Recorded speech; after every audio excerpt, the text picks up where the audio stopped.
Seigneur notre Dieu, notre Père, nous te bénissons de tout notre cœur pour cette nouvelle occasion que tu nous donnes et pour la grâce des grâces de ton infini amour dans le cadeau de la divine volonté. Seigneur, nous ne te remercierons jamais assez. Les mots ne seront jamais suffisants et capables de traduire notre gratitude et de te dire le peu d'amour qui bouillonne dans notre âme.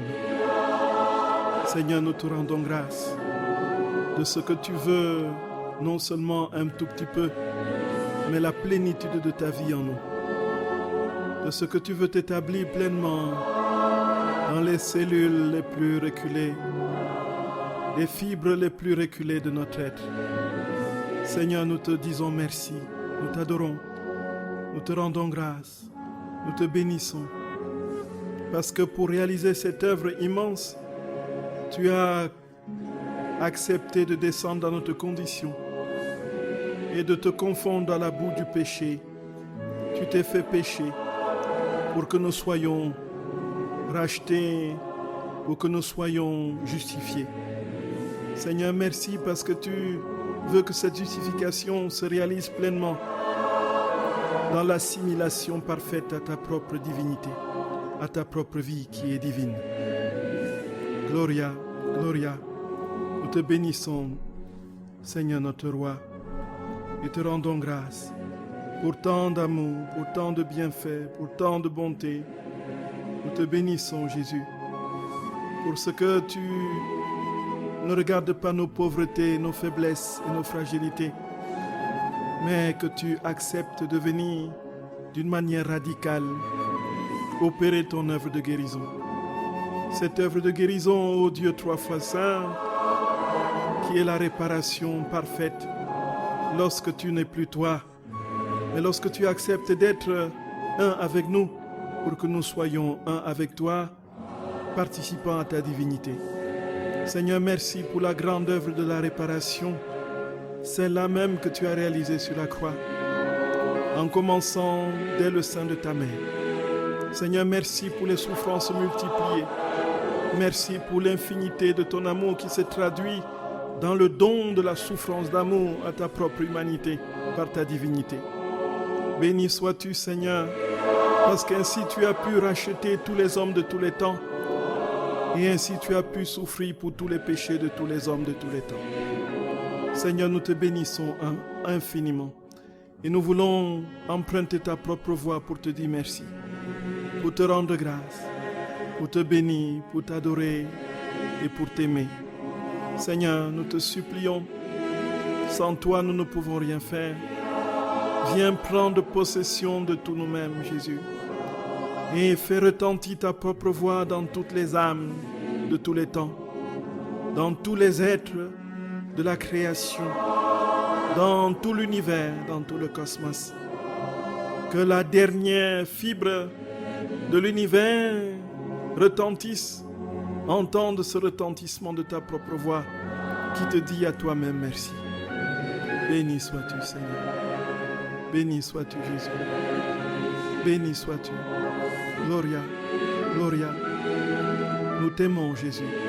Nous te remercions de tout notre cœur. Nous te remercions de tout notre cœur.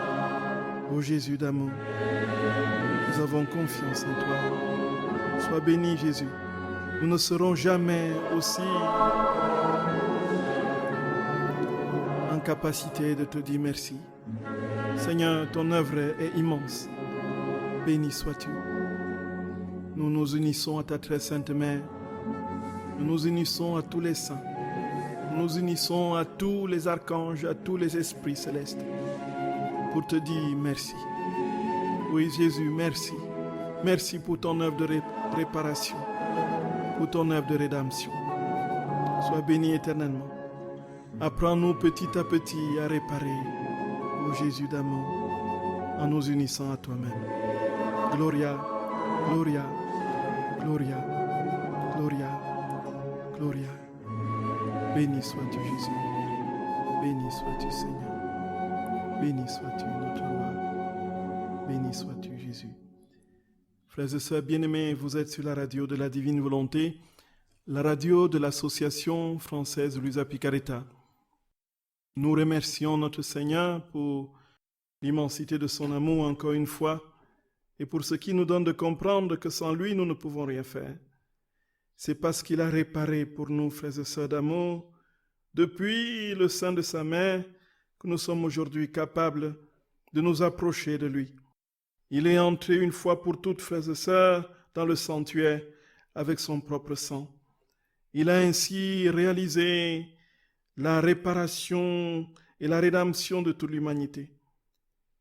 Nous te rendons grâce, Seigneur notre roi. Nous te bénissons Jésus. Nous te bénissons. Frères et sœurs bien-aimés, avant de commencer cette tranche d'antenne, nous voulons nous recommander à notre très sainte mère, comme d'habitude, pour lui dire combien tout doit en nous vibrer en unisson avec son cœur maternel, à l'unisson de son cœur maternel. Et lui demander de nous assister d'une manière particulière dans son manteau maternel. Et puis de nous couvrir de l'ombre du Très-Haut qui coule dans ce manteau. Au nom du Père et du Fils et du Saint-Esprit. Amen. Notre Père qui es aux cieux, que ton nom soit sanctifié, que ton règne vienne, que ta volonté soit faite sur la terre comme au ciel. Donne-nous aujourd'hui notre pain de ce jour. Pardonne-nous nos offenses, comme nous pardonnons aussi à ceux qui nous ont offensés. Et ne nous laisse pas entrer en tentation, mais délivre-nous du mal. Je vous salue Marie, pleine de grâce. Le Seigneur est avec vous. Vous êtes bénie entre toutes les femmes, et Jésus, le fruit de vos entrailles, est béni. Sainte Marie, Mère de Dieu, priez pour nos pauvres pécheurs, maintenant et à l'heure de notre mort. Amen.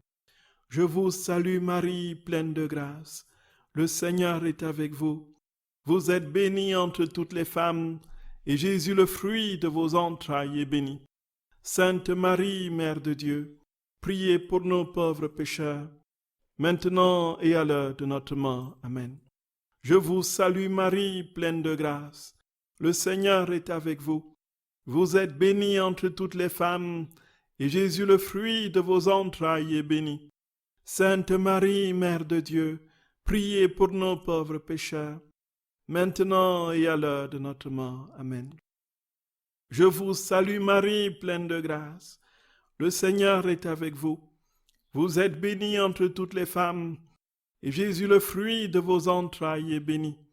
Sainte Marie, Mère de Dieu, priez pour nos pauvres pécheurs, maintenant et à l'heure de notre mort. Amen. Je vous salue Marie, pleine de grâce. Le Seigneur est avec vous. Vous êtes bénie entre toutes les femmes, et Jésus, le fruit de vos entrailles, est béni. Sainte Marie, Mère de Dieu, priez pour nos pauvres pécheurs, maintenant et à l'heure de notre mort. Amen. Je vous salue Marie, pleine de grâce. Le Seigneur est avec vous. Vous êtes bénie entre toutes les femmes, et Jésus, le fruit de vos entrailles, est béni. Sainte Marie, Mère de Dieu, priez pour nos pauvres pécheurs, maintenant et à l'heure de notre mort. Amen. Je vous salue Marie, pleine de grâce. Le Seigneur est avec vous. Vous êtes bénie entre toutes les femmes, et Jésus, le fruit de vos entrailles, est béni. Sainte Marie, Mère de Dieu, priez pour nos pauvres pécheurs, maintenant et à l'heure de notre mort. Amen. Je vous salue Marie, pleine de grâce. Le Seigneur est avec vous.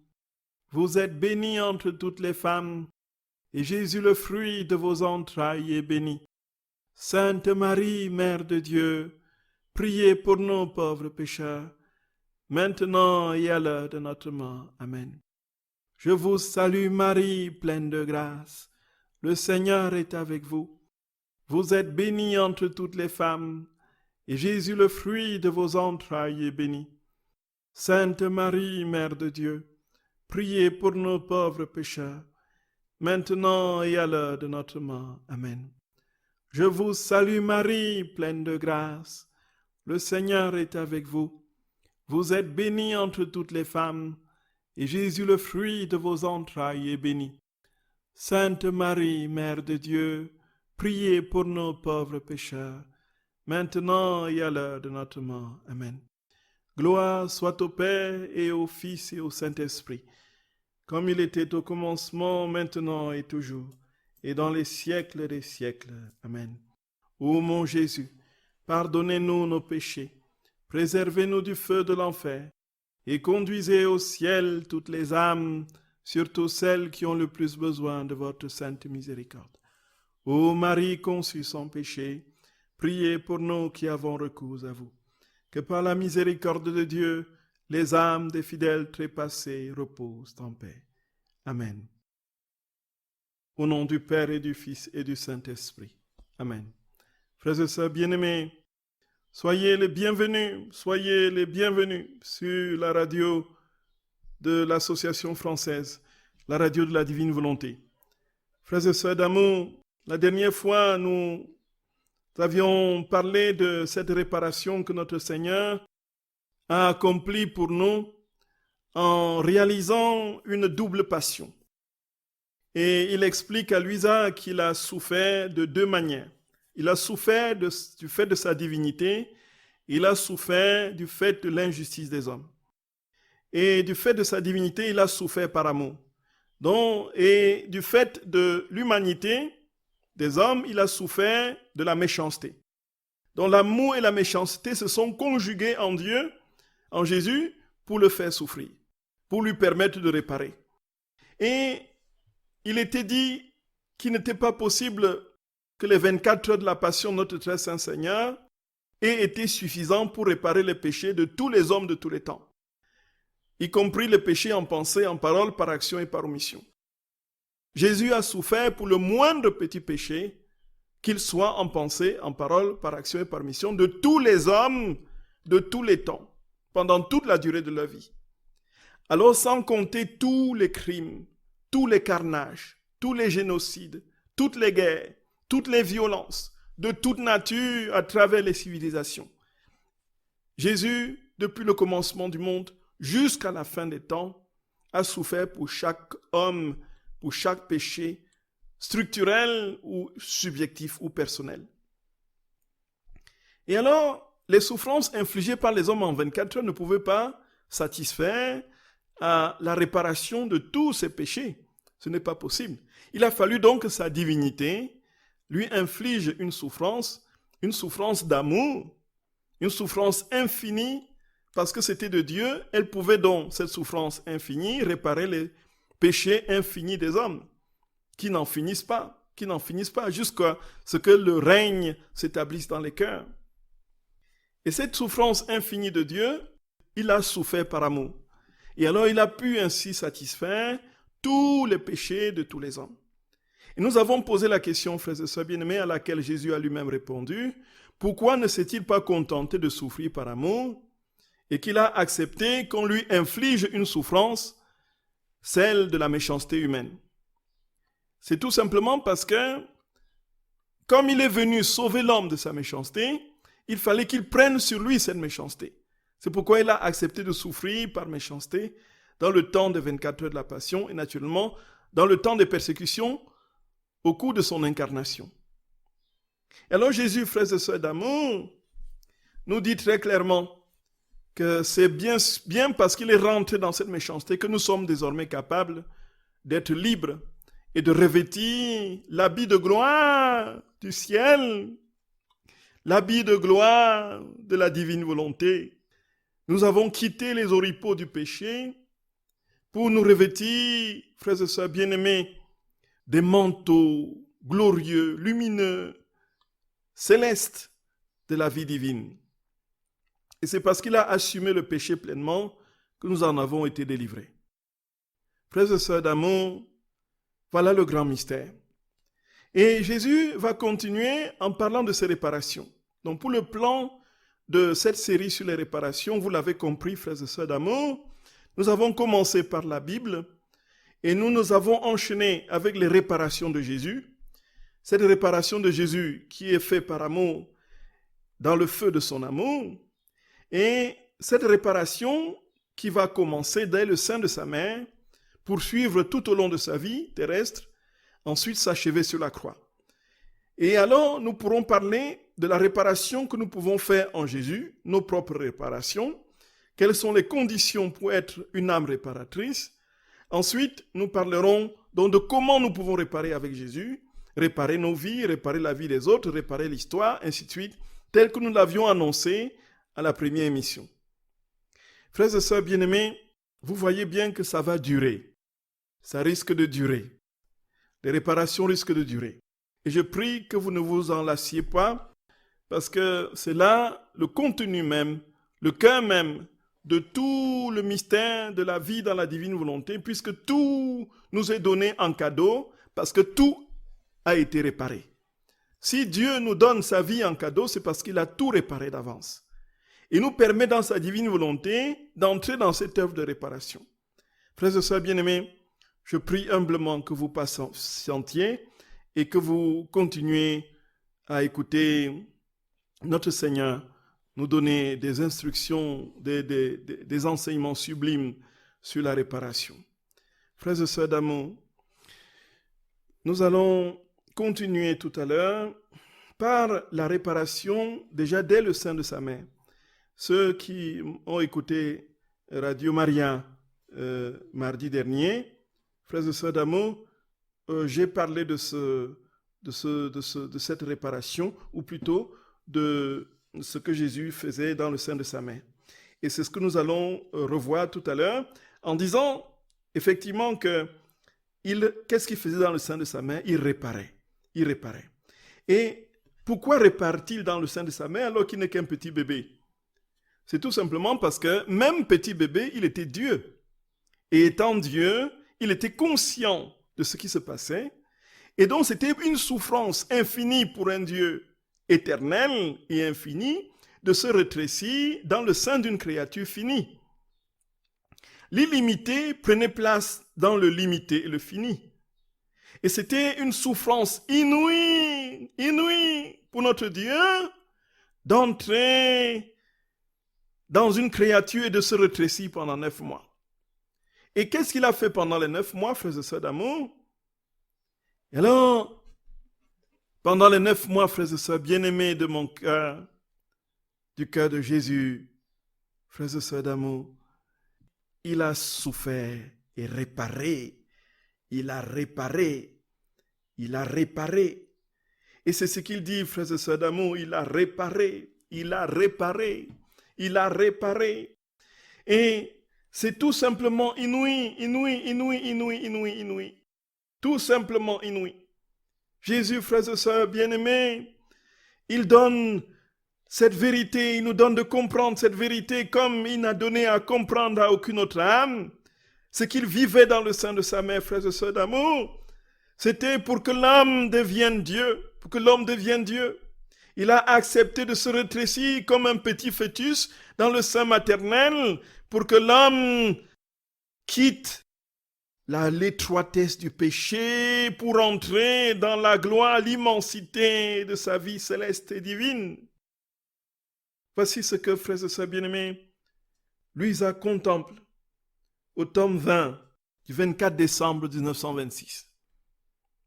Donc un petit secret, pour les dates, dans le livre du ciel, chaque fois qu'il y a une fête liturgique, Jésus parle toujours de cette fête-là. C'est toujours c'est récurrent, c'est ainsi qu'il procède. Si c'est le 8 décembre, il parlera de sa très sainte mère et de l'Immaculée Conception. Si c'est le 24 décembre, il parlera de sa naissance. Si c'est le 15 août, il parlera de l'Assomption. Si c'est... voilà, toutes les fêtes liturgiques de Jésus est très ecclésial. Hein? Et donc, chaque fois que vous verrez le 24 décembre, quelle que soit l'année, il parlera de sa naissance. Et alors, au 24 décembre 1926, voici ce que Jésus dit, frères et sœurs bien-aimés. Il dit à Luisa Piccarreta, lorsque Luisa Piccarreta le contemple dans un état d'immobilité, il pose la question, veux-tu voir comment j'étais dans le sein de ma souveraine maman et ce que j'ai souffert en elle? Et en disant cela, il se plaça en moi, au milieu de ma poitrine, allongé, dans un état de parfaite immobilité. Ses petites mains et ses petits pieds étirés faisaient pitié à voir. Il n'avait aucun espace pour bouger, ouvrir les yeux, respirer librement. Et le plus dur était de le voir mourir continuellement. Quelle souffrance de voir mourir mon petit Jésus. Je me suis senti placé avec lui dans le même état d'immobilité. Puis, après quelque temps, le petit bébé Jésus me pressa contre lui et me dit, « Ma fille, mon état dans le sein maternel était très douloureux. Ma petite humanité avait un parfait usage de sa raison et de son infinie sagesse. Par conséquent, dès le premier instant de ma conception, je comprenais mon douloureux état, l'obscurité de la raison de la prison maternelle. Sans le moindre rayon de lumière, quelle longue nuit de 9 mois. L'étroitesse de l'endroit m'obligeait à être d'une immobilité parfaite, toujours en silence. Et je ne pouvais ni gémir, ni sangloter pour exprimer ma peine. Que de larmes n'ai-je pas versées dans le sanctuaire du sein de ma maman, sans faire le moindre mouvement, et cela n'était rien. Ma petite humanité avait pris l'engagement de mourir autant de fois qu'il le fallait pour satisfaire la divine justice. Autant de fois que les créatures avaient laissé mourir la divine volonté en elles et commis le grand affront de donner la vie à leur volonté humaine. Voyez, frères et sœurs d'amour, nous voyons ce qui se passe dans le sein maternel pour Jésus. Jésus, contrairement à d'autres fœtus, est conscient de ce qui se passe. Jésus est Dieu. Il sait ce qui se passe dans le sein maternel. Il est Dieu et il se rétrécit. Il vit dans l'obscurité. Il est immobile.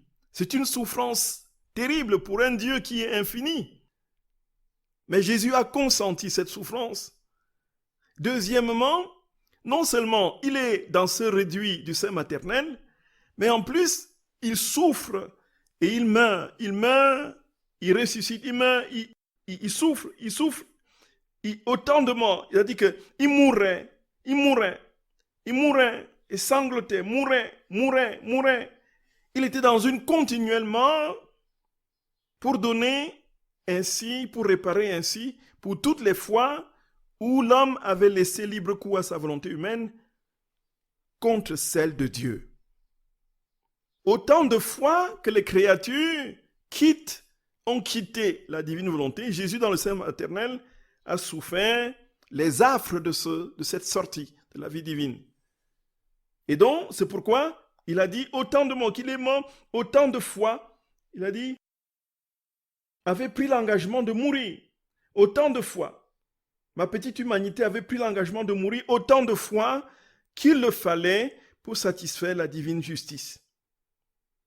Autant de fois que les créatures avaient laissé mourir la divine volonté en elles et commis le grand affront de donner la vie à leur volonté humaine. Oh, combien ces morts m'ont coûté! Mourir et vivre, vivre et mourir. Voilà ce que Jésus faisait dans le sein de sa sainte mère. Il mourait, il revivait, il mourait, il revivait. Était pour moi donc la plus douloureuse et continuelle souffrance. D'autant plus que même si ma divinité était une avec moi et inséparable de moi, en recevant de moi ses satisfactions, elle prenait l'attitude de justice. Et bien que mon humanité fût sainte et pure, elle était la petite lampe devant le soleil de ma divinité, et je sentais tout le poids des satisfactions que je devais donner à ce divin soleil, ainsi que la douleur d'une humanité déchue qui devait renaître en moi au prix de tant de morts. Donc, l'humanité déchue était appelée à renaître en Dieu au prix de tant de morts. Et comme nous avons dit que c'était sa divinité qui lui infligeait ces morts à son humanité, cette divinité, puisque dans le sein de sa mère, il était Dieu. Et donc la divinité, du fait de l'union hypostatique, de cette relation intime avec l'humanité, la divinité infligeait à l'humanité les morts successives, donc, et en même temps le faisait revenir à la vie, pour que autant de fois que l'homme mourait à la volonté divine, pour vivre dans sa divine volonté. Alors il provoquait ainsi des morts pour que l'homme meure à sa volonté pour revivre en Dieu. Voilà ce qui s'est passé dans le sein maternel, frères et sœurs bien-aimés. Jésus a donc commencé son œuvre de réparation dès le sein maternel. Jésus était conscient dès le sein maternel Contrairement à certaines personnes qui disent que Jésus a pris conscience de sa divinité juste au baptême, quand il a été baptisé par Jean, et alors il a compris qu'il était vraiment le Fils de Dieu quand la voix a retenti, et il a monté de gradation en gradation dans une conscience progressive de sa divinité. Ce n'est pas vrai. Jésus était conscient de tout dès le sein de sa mère. Sinon, il ne serait pas Dieu. Le Saint-Esprit te couvrira de son ombre, dit l'ange à Marie. Et l'enfant qui naîtra de toi, n'est-ce pas, sera appelé le Fils de Dieu. Non, sera le Fils de Dieu. Il est Dieu déjà. Dès le premier instant de sa conception, l'union hypostatique est établie. La nature humaine et la nature divine sont déjà unies en Jésus dans le sein de Marie. Donc, comme petit fœtus, dès le premier instant de l'annonce de la venue du Saint-Esprit sur notre très sainte mère, Jésus était conscient de tout ce qui se passait, donc sinon il ne serait pas Dieu. Et donc, il souffrait, il mourait, il revivait pour réparer toutes les morts des créatures loin de sa divine volonté. Frères et sœurs bien-aimés, c'est inouï. Vous êtes d'accord avec moi? C'est inouï. C'est inouï. Donc, la passion de Jésus dans l'œuvre de la réparation a commencé dès le sein de sa mère. Il le dit dans d'autres passages que nous n'allons pas lire. Voyez, frères et sœurs bien-aimés. Il dit que dès l'instant où je fus conçu, j'ai pensé à étendre le royaume du fiat suprême dans mon humanité, au prix de ne pas donner vie à ma volonté humaine et faire renaître l'humanité déchue lorsque ce royaume serait fondé en moi et que je puisse préparer les grâces, les choses nécessaires, les souffrances, les satisfactions voulues pour le faire connaître et le fonder au sein des créatures. Donc, tout ce que Jésus faisait dans le sein de sa mère, frères et sœurs d'amour, c'était en vue donc de cette grande et magnifique œuvre de la réparation de l'homme pour qu'il accueille la divine volonté, pour qu'il accueille la vie divine. Et, frères et sœurs d'amour, ça ne s'arrête pas là. Nous verrons que lorsqu'on lit le livre du ciel, tous les instants, lorsqu'on essaie de mettre tous les passages en ordre chronologique, on voit que dans toutes les étapes de la vie de Jésus, il a réparé. Dans toutes les étapes de sa vie. Dès le sein de sa mère, à sa naissance, quand il fuyait pour aller en Égypte, quand il retournait de l'Égypte pour retrouver la Galilée, quand il s'est retiré au désert, quand il s'est fait baptiser, quand il s'est retiré pendant 40 jours, ainsi de suite, ainsi de suite. Tout était une œuvre de réparation. C'est d'ailleurs la rédemption, c'est cela. La rédemption, c'est la grande œuvre, la réparation. Voyez, frères et sœurs d'amour. Et ça, c'est vraiment indispensable. Il faut qu'on le comprenne. Et dans la naissance, qu'est-ce qui s'est passé à la naissance? À la naissance de Jésus. Jésus, frères et sœurs bien-aimés, nous dit qu'à la naissance, il a vécu une souffrance. Une souffrance qui servait aussi de réparation. Mais qui a réparé cette souffrance immédiatement, puisqu'il était bébé dans les bras de sa mère, c'est sa très sainte mère. Ça, c'est un magnifique passage qu'on a au tome 20 du 25 décembre 1926. Vous voyez, nous voyons bien, c'est encore le 25 décembre, c'est la naissance. Voici ce que lui a dit. J'attendais impatiemment le petit bébé Jésus, et après bien des soupirs, il finit par arriver. Et se jetant comme un petit bébé entre mes bras, il me dit, « Ma fille, veux-tu voir comment mon inséparable maman m'a vu lorsque je suis sorti de son sein maternel? Regarde-moi et vois. » Je le regardai, et je vis un petit bébé d'une rare et ravissante beauté. De toute sa petite humanité, de ses yeux, de ses mains et de ses pieds émanaient de resplendissants rayons de lumière qui non seulement l'enveloppaient, mais s'étendaient jusqu'à pouvoir toucher le cœur de chaque créature. Comme pour leur donner le premier salut de sa venue sur la terre. Frères et sœurs bien-aimés, remarquons, frères et sœurs d'amour, que Jésus, quand il est sorti du sein de sa mère, il était lumineux. Les rayons de lumière jaillissaient de sa personne, du petit bébé. Et il dit, et ça, c'est là que nous comprendrons où se trouve sa souffrance, il dit que ces rayons étaient tellement lumineux et infinis, lui, ça le contemple ainsi, qu'est-ce qu'ils étaient capables de toucher les cœurs de tous les hommes qui vivaient sur la terre en ce moment. C'est fou. C'est fou.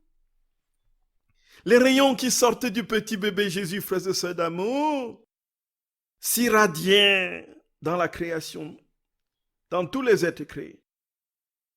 Et alors, qu'est-ce qui se passe après? Il dit, comme pour leur donner le premier salut de sa venue sur la terre.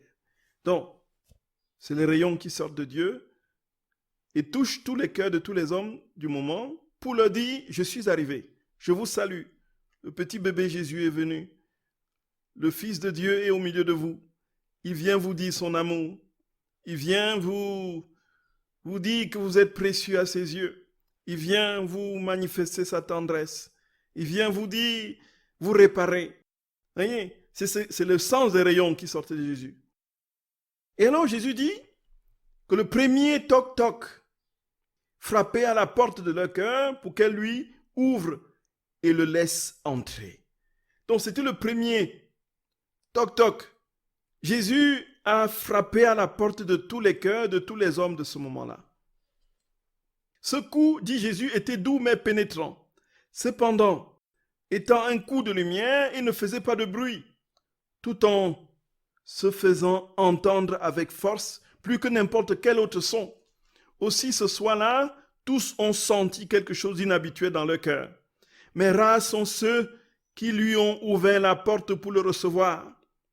Et le tendre petit enfant, sentant qu'on ne lui rendait pas son salut et que personne ne lui ouvrait malgré ses appels répétés, les lèvres livides et tremblant de froid, se mit à pleurer. Il sanglotait, gémissait et soupirait. Mais alors que la lumière qui sortait de lui faisait tout cela avec les créatures, recevait les premiers rejets.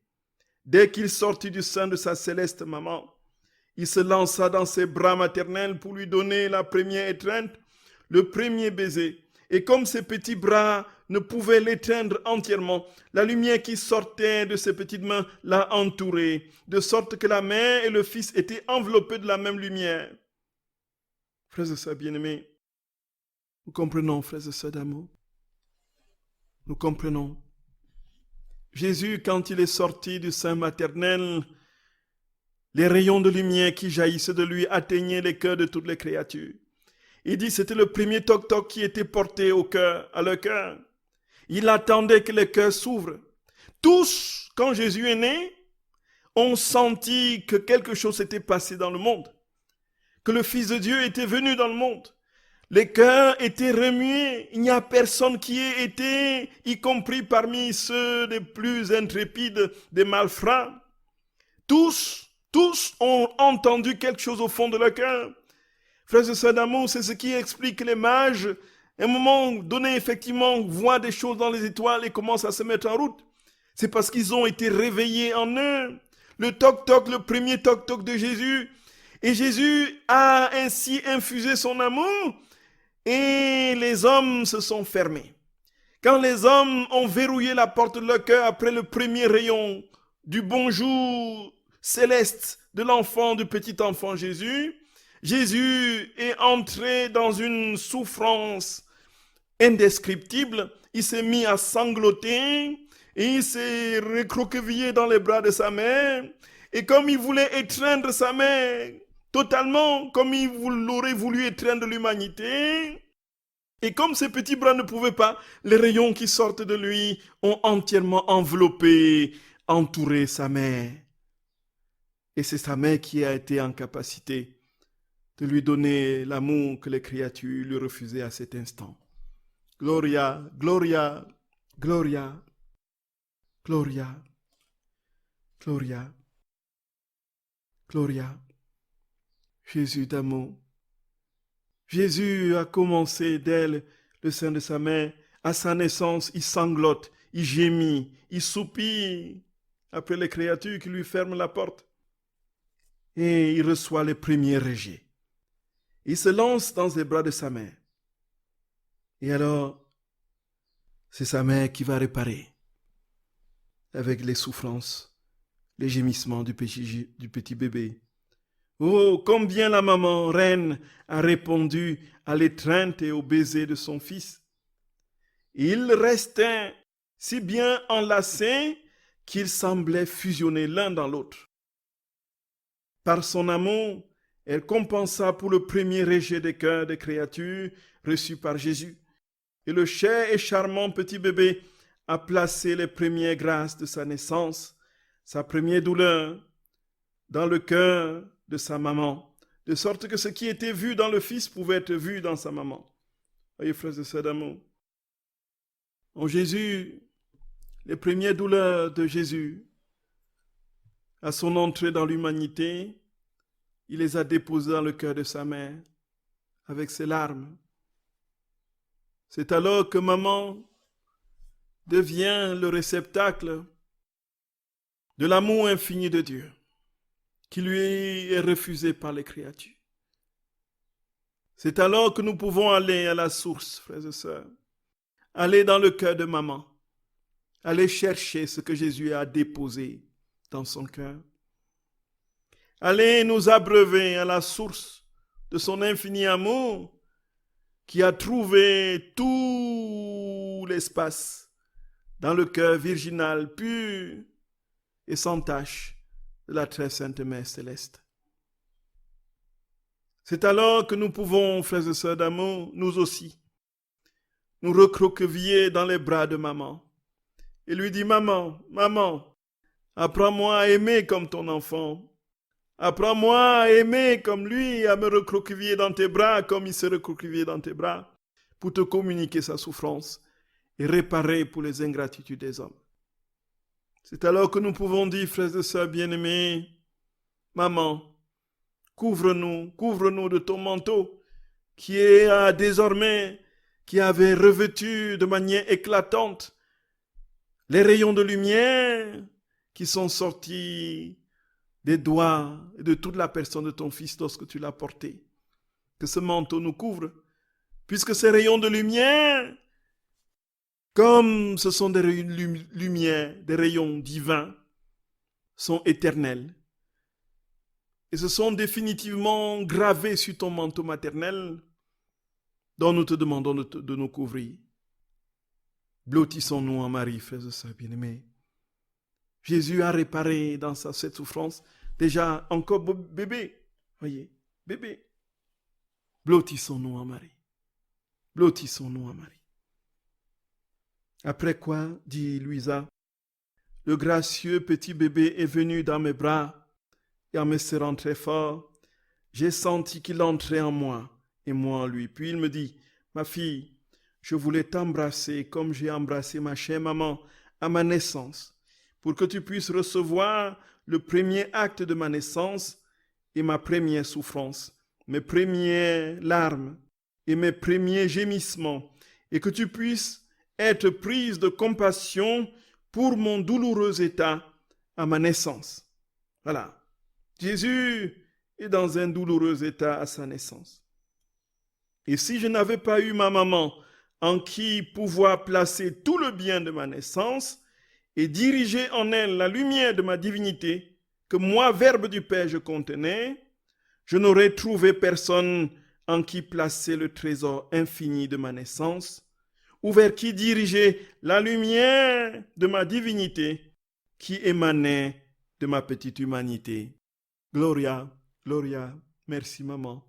Merci maman d'avoir accueilli cette divine lumière à notre place. Nous allons maintenant aller la chercher en toi maman. Merci Marie, merci maman, merci.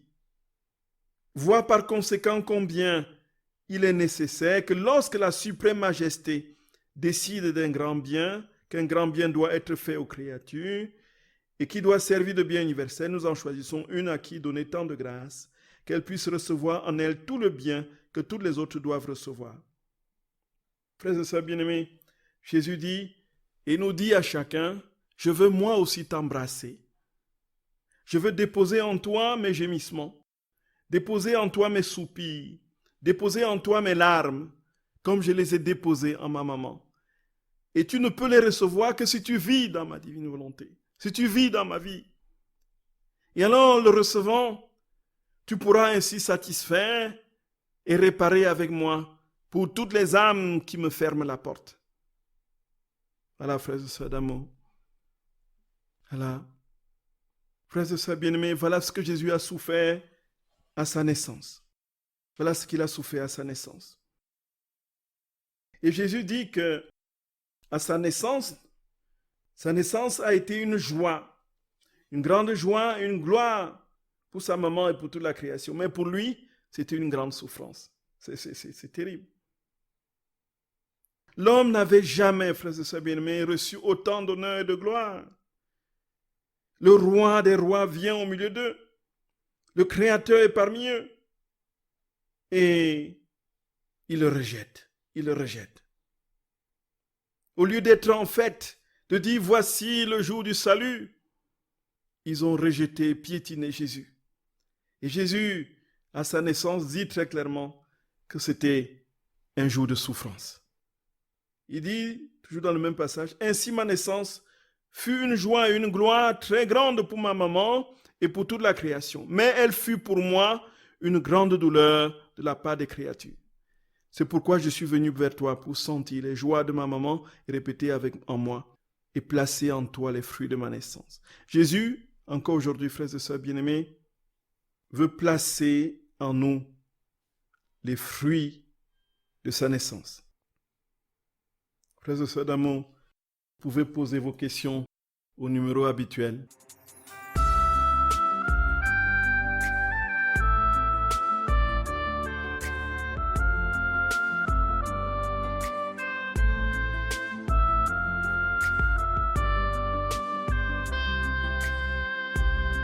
Mon seul désir, c'est de vivre en toi, Seigneur, tu es mon roi, Seigneur, tu es mon roi.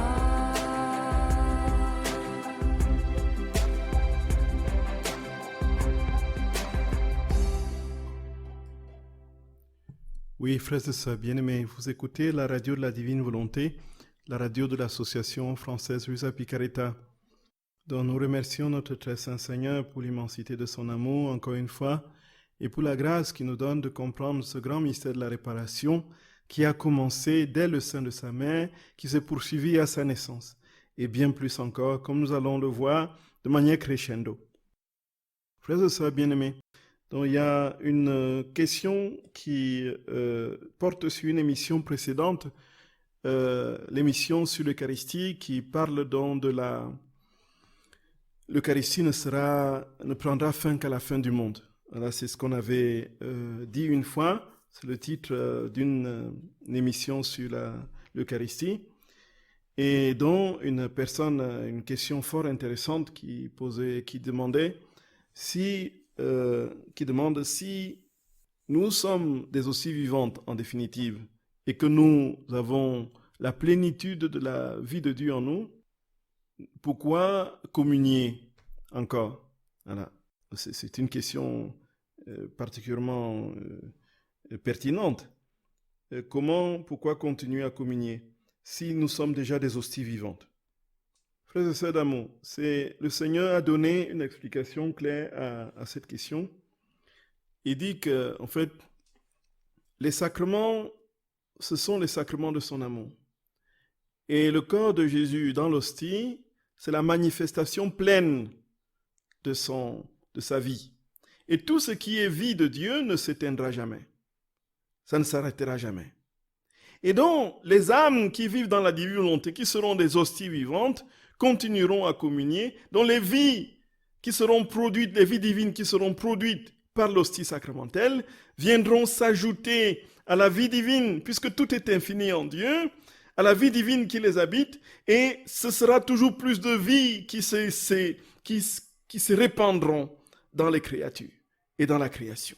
Voyez, les vies de Dieu continuellement, nous irons toujours plus, étant pleinement en Dieu, c'est-à-dire qu'il n'y a pas Il n'y a pas de limite, il n'y a pas de limite en Dieu. Tout est éternel et infini. Et donc, ce qui nous habite, ce que nous sommes, nous irons de nouveau quand nous serons en lien avec l'hostie sacramentelle. Nous continuerons, frères et sœurs bien-aimés, à ainsi répandre les vies de Dieu dans toute la création. Jésus dit que ça, il a dit dans un clair passage que nous avons cité dans cette émission, très clairement, que c'est ce qui va se produire. Les hosties sacramentelles viendront en quelque sorte comme des décès de vie divine. Voyez, chez les âmes, dans les âmes qui vivent de la divine volonté pleinement et qui sont des hosties vivantes. Voyez, frères et sœurs d'amour. Voyez, frères et sœurs bien-aimés. Et donc, une deuxième question, une question pour aujourd'hui, c'est donc, quelle est l'origine, réellement l'origine du manteau maternel de Marie? Qu'est-il exactement quand on en parle de manière imagée? Oui, donc, tout à fait. Effectivement, voici ce qui se passe. En fait, quand je me place sous l'abri du Très-Haut, dans ces un psaume, sous l'abri, le manteau, justement, c'est ce qui procure l'abri, en général. Mais concrètement, dans l'Écriture, il n'y a pas un manteau spécifique que Marie ait porté dont on ait fait allusion. Donc, le manteau de Marie, donc c'est effectivement de manière imagée, sa protection. C'est l'abri qu'il donne aux âmes qui appartiennent à son Fils. Et naturellement, il y a des apparitions, on voit un large manteau de la Vierge qui couvre les enfants. Il y a des représentations comme ça, je ne sais pas si c'est lié à des apparitions ou tout simplement des images. Donc on voit un manteau. Donc en fait, c'est signe de protection, signe d'amour, signe de sécurité. Nous sommes en sécurité en Marie. Et on ne sait pas dans quelles conditions elle est décédée, si elle portait un manteau ou pas. Il y a des reliques de foulard de la Vierge un peu partout, je ne sais pas, mais c'est encore vérifier l'authenticité de ces reliques. Mais ce n'est pas de ça qu'il s'agit. Maintenant vient que il y a certains lieux d'apparition, je crois comme au Mexique, il y a une pratique aujourd'hui qui se fait où je ne sais pas si c'est la Vierge qui l'a recommandé, où il est demandé que l'on bénisse des espèces de manteaux, qui ne sont pas des manteaux, mais qui sont des écharpes comme ça, que les gens placent sur eux pendant la prière et qu'ils appellent le manteau de Marie. Donc on voit ça de plus en plus en Amérique latine. Et puis, dans des lieux d'apparition, je crois que c'est au Mexique, la Vierge de Guadalupe, je ne sais pas si c'est à ces lieux-là ou une autre apparition. Mais il y a cette pratique-là où les gens ont des espèces de foulards ou de tissus ou d'écharpes qui sont bénis dans une célébration spéciale avec une prière de bénédiction spéciale qui, dit-on, est le manteau de Marie, donc qui les couvre. Est-ce que ça vient d'une révélation de la Très Sainte Mère? Je n'en sais rien. Si vous avez des explications plus claires là-dessus, donc ça peut nous pousser à des recherches, merci de me l'envoyer, pour que je comprenne effectivement. Je sais que cette pratique, maintenant, est de plus en plus courante. Et qu'on voit même certains prêtres en Amérique du Nord mettre quelque chose, une écharpe comme ça, en disant que c'est le manteau de Marie. Donc qui, apparemment, soi-disant, couvre, protège, soutient et délivre. Moi, je ne peux pas m'avancer plus parce que je ne maîtrise pas le sujet. Voilà. Donc, il est possible que la Vierge l'ait recommandé, et je n'ai pas lu l'apparition qui en parle. Et pardonnez-moi donc mon ignorance à ce sujet. Alors, frères et sœurs bien-aimés, nous comprenons donc bien que tout ce que Jésus, frères et sœurs bien-aimés, fait, c'est toujours en vue de l'unique objectif qui est de transformer l'homme en Dieu. Et son amour infini, qui ne peut pas ne pas se donner, le fait souffrir. Et sa souffrance, frères et sœurs d'amour, est telle que même quand il y a une seule petite résistance à cet amour, il souffre infiniment. Puisqu'il est infini, éternel, le petit rien, le petit iota dans l'infinité devient infini. Puisque le petit iota se dilate dans l'infinité de Dieu. Et donc il souffre de manière... On ne peut pas donc dire qu'il y a un petit péché qui le fait moins souffrir qu'un autre. Le moindre petit rejet de sa volonté, la moindre petite résistance à sa grâce, à son amour, le fait infiniment, éternellement souffrir. C'est pourquoi il y a une réparation à la dimension de cette infinité de souffrance qui est sa propre réparation à lui dans sa vie divine et dans sa divine volonté. Voyez, frères et sœurs d'amour, voyez ça. Et alors, que pouvons-nous comprendre, frères et sœurs d'amour? Que pouvons-nous comprendre, frères et sœurs bien-aimés? Que pouvons-nous comprendre? Laissons-nous faire par l'amour de Dieu. Laissons-nous faire par l'amour de Dieu. Laissons-nous broyer par l'amour de Dieu. Laissons-nous consumer par l'amour de Dieu, frères et sœurs d'amour. Laissons-nous, immergeons-nous dans cette infinité, cette puissance d'amour infinie. Laissons-nous liquéfier dans cet amour, frères et sœurs d'amour. Jésus d'amour, nous te bénissons, Père très bon. Nous te rendons grâce, Seigneur. Aide-nous à ne vivre que pour toi, Seigneur. À vivre et à mourir pour toi, Jésus. Aide-nous à t'aimer sans mesure à la dimension de ton amour, avec ton propre amour, dans ta divine volonté. Jésus d'amour, nous te supplions humblement, ne nous laisse pas nous éloigner de toi. Consume-nous, Roi des siècles sans fin. Jésus, comme tu aimes toute créature, de l'infiniment petit à l'infiniment grand, nous croyons de tout notre cœur que ta promesse se réalisera infailliblement. Ô Jésus d'amour, sois béni éternellement, Père des pauvres. Sois béni, Seigneur, Roi des siècles sans fin. Nous avons confiance en toi, Jésus. Nous avons confiance en toi. Nous avons confiance en toi. Frères et sœurs d'amour, soyez infiniment bénis. Soyez infiniment bénis. Soyez infiniment bénis. Que Jésus soit votre seul et unique bonheur, qu'il place en vous le seul vrai trésor qui est sa propre vie, et que vous soyez en tout semblables à lui. Oui, Jésus, nous voulons être en tout semblables à toi. Tu nous aimes infiniment. Tu nous aimes infiniment et tu fais des merveilles. Oui, Jésus, tu nous aimes non pas parce que nous sommes quelque chose, mais parce que tu es amour et que tu vois en nous ton image. Laisse rayonner cette image de ta présence en nous, Jésus, et accorde-nous ton ciel dès ici-bas. Sois béni, Seigneur, éternellement. Frères et sœurs bien-aimés, soyez infiniment bénis. Que Jésus ouvre son cœur et répande le feu de son amour, les rayons de son amour dans votre âme. Que vous soyez des torches vivantes, brûlantes d'amour. Soyez bénis, frères et sœurs d'amour. Qu'il vous garde dans sa paix, au nom du Père et du Fils et du Saint-Esprit. Amen. Frères et sœurs bien-aimés, à jeudi prochain pour la suite de la série, en grande communion de prière. Soyez bénis, frères et sœurs, soyez bénis.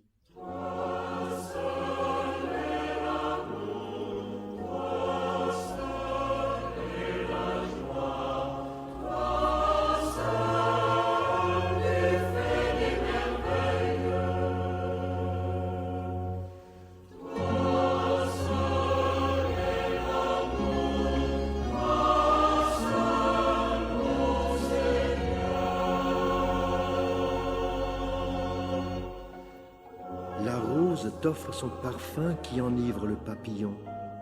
Mais son adoration devant toi, c'est d'abord d'être rose. Personne n'aime la rose comme toi, Seigneur. Tu l'aimes, car c'est toi qui l'as créée. Béni sois-tu, Seigneur.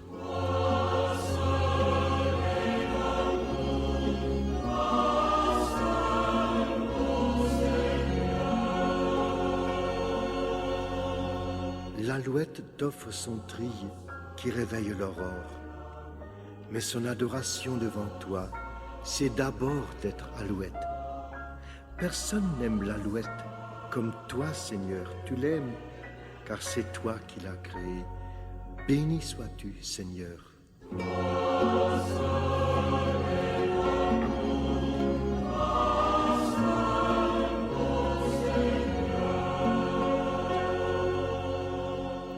Les étoiles t'offrent leurs harmonies qui bercent la ronde de la nuit. Mais leur adoration devant toi, c'est d'abord d'être étoile. Personne n'aime les étoiles comme toi, Seigneur, tu les aimes, car c'est toi qui les as créées. Béni sois-tu, Seigneur.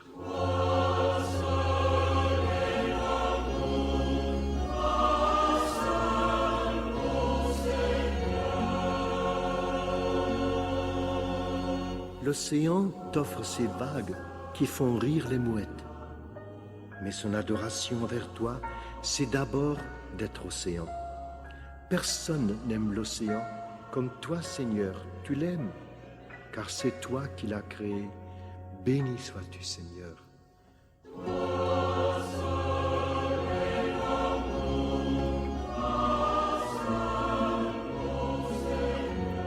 La pâquerette, toute fripée par la nuit, t'offre sa corbeille de pétales que vient laver la rosée. Mais son adoration envers toi, c'est d'abord d'être pâquerette. Personne n'aime la pâquerette comme toi, Seigneur, tu l'aimes, car c'est toi qui l'as créée. Béni sois-tu, Seigneur.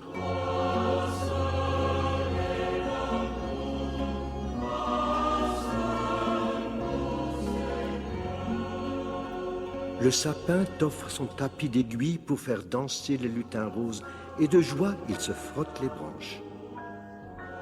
Mais son adoration envers toi, c'est d'abord d'être sapin. Personne n'aime le sapin comme toi, Seigneur, tu l'aimes, car c'est toi qui l'as créé. Béni sois-tu, Seigneur.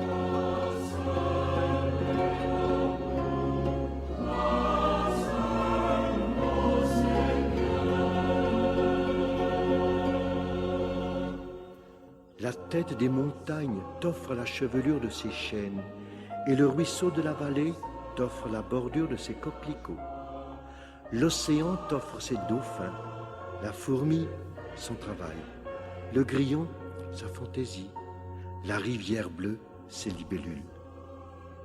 Mais leur adoration envers toi, c'est d'exister dans toute leur splendeur comme tu les as créés.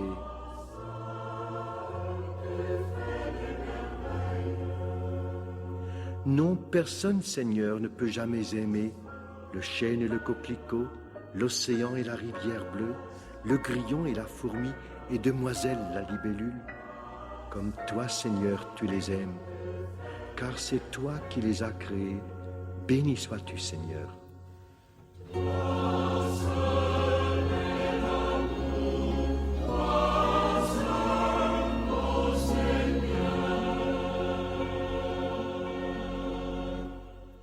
Je voudrais t'offrir, Seigneur, avec l'univers et sa beauté, chaque instant de ma vie. Je voudrais te donner tout ce que j'ai, mais je n'ai rien. Et tout ce que je suis, mais je ne suis rien. Accepte, ô mon Dieu, ma première adoration devant toi, c'est d'avoir été créé à l'image de ton Fils bien-aimé.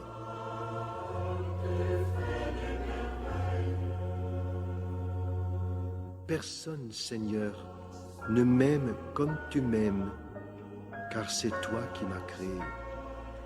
Merci de m'avoir créé à l'image de Jésus, mon Sauveur et mon frère.